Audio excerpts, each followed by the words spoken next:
Kung gusto nyo ng matibay na running shoes, New Adidas Fashion, mabibili lamang sa halagang 1,299. I-click lamang ang link sa comment section. Si Kian Anthony ay patuloy na nagpahanga sa NBPA Top 100 Camp.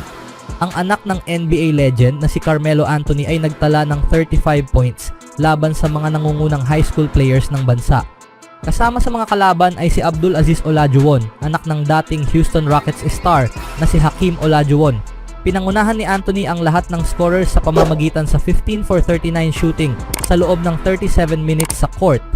Si Anthony ay nirarank bilang number 9 shooting guard sa class ng 2025 ng 247 Sports.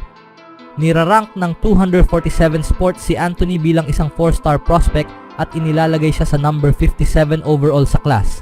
Si Anthony ang naging malinaw na standout noong Martes nang magtala siya ng 16 points sa higit sa sumunod na pinakamataas na scorer at higit pa sa doble sa ikalawang pinakamataas na bilang ng shot attempts. Dati siyang pinuri ng kanyang ama sa X nang makapagtala siya ng 42 points sa isang naunang laro sa camp na tatagal hanggang sa Hunyo 13 sa Orlando, Florida.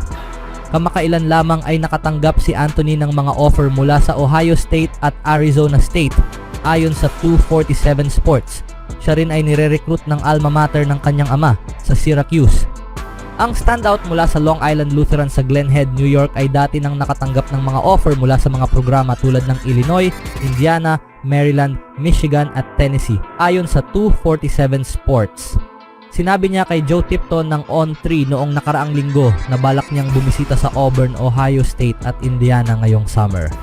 Ang kanyang recruiting stock ay maaaring patuloy pang tumaas ngayong summer. Pagkatapos ng NBPA Top 100 Camp, si Anthony ay patungo sa Colorado Springs, Colorado bilang isa sa 36 na atleta na naimbitahan sa 2024 USA Basketball Men's U17 National Team Training Camp. Kung mapipili ng USA Basketball, maaring makakuha si Anthony ng pwesto sa 12-man roster na papunta sa 2024 FIBA U17 Men's World Cup sa Istanbul sa katapusan ng buwang ito.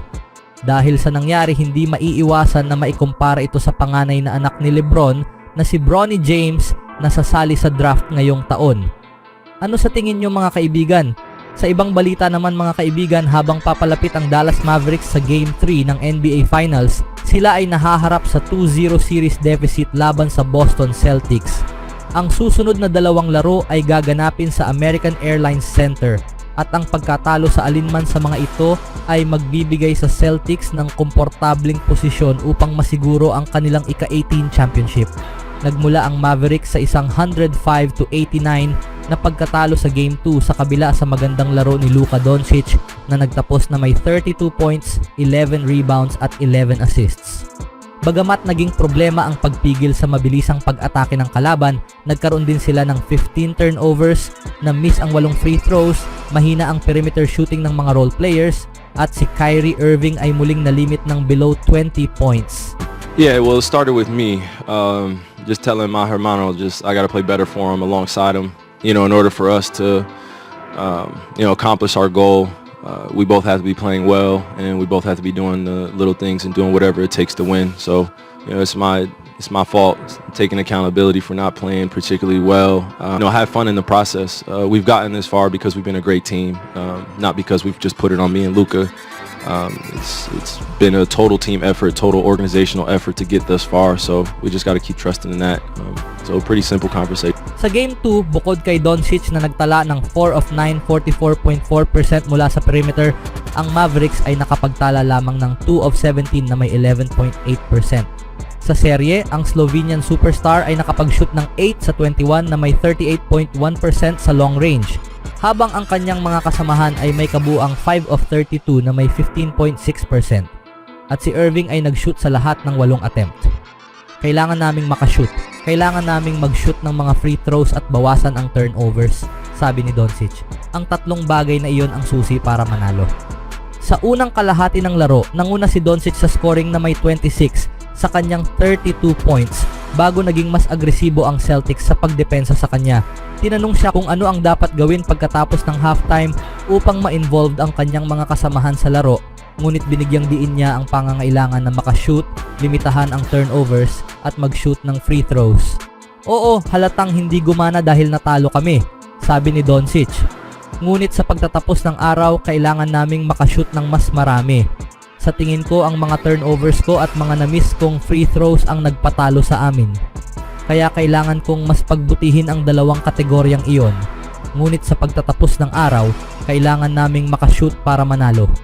Nagawa ni Doncic na lumikha ng mga advantages upang makagawa ng mga dekalidad na shot para sa kanyang mga kasamahan sa pamamagitan sa pag-atake sa ilalim na nagresulta sa 11 assists.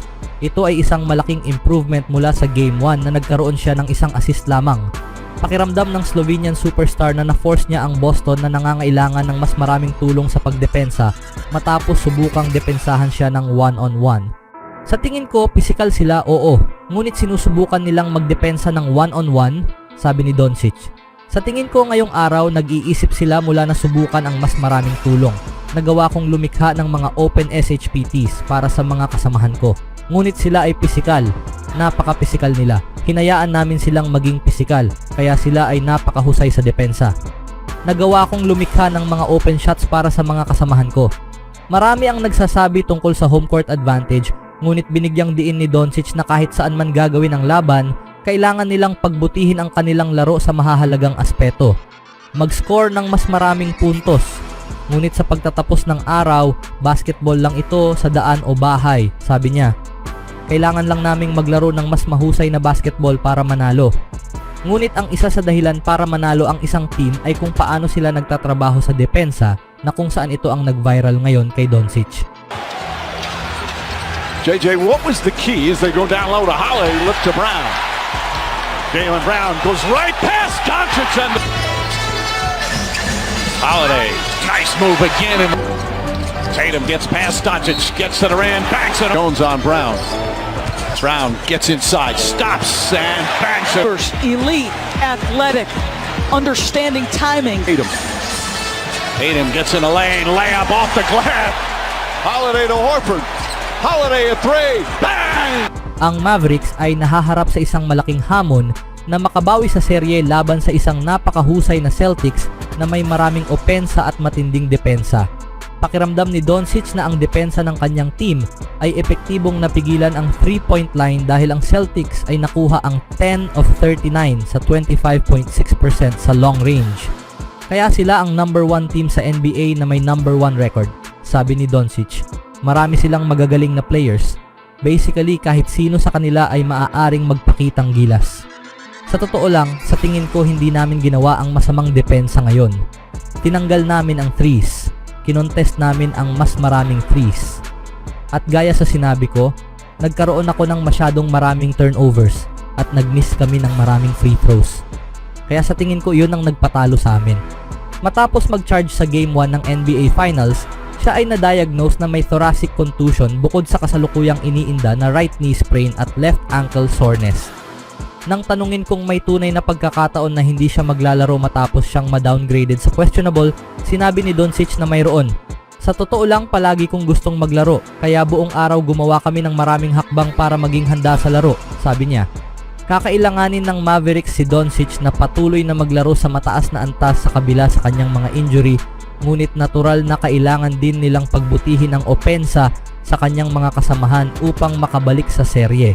Anong masasabi niyo mga kaibigan? Makakabawi na kaya ang Dallas? Always do it on my own, so I gotta get through it. And the only thing I know is to love what I'm doing. Never give up, never slow, till I finally prove it. Never listen to the no's, I just wanna keep moving. Keep my head up when I act, head up, that's a fact. Never looking back, I'ma keep myself on track.